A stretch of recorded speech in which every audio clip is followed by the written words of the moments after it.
Okay, let's talk about this Stuffler Waffle Maker for school lunches. Yes, you heard me right.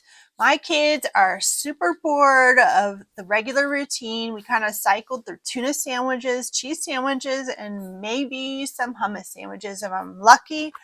I needed to change it up a bit. Yes. So I reached out to Presto and they kindly offered me a free sample to review it for you and help you make an informed decision. So that said, I'm impressed with this waffle maker. It's very simple. It only takes 7 minutes. Once I put the batter and the filling in there, you rotate it once.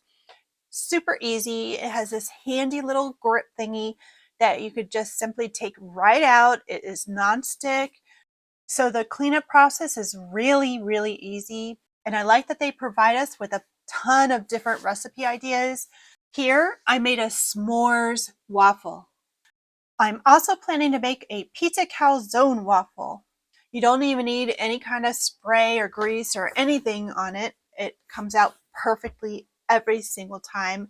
And I'm going to tell you, the kids just love it. They cannot get enough of it. And I'm really happy I'm going to have this option next time I prepare their school lunches. I'm definitely giving my recommendation on this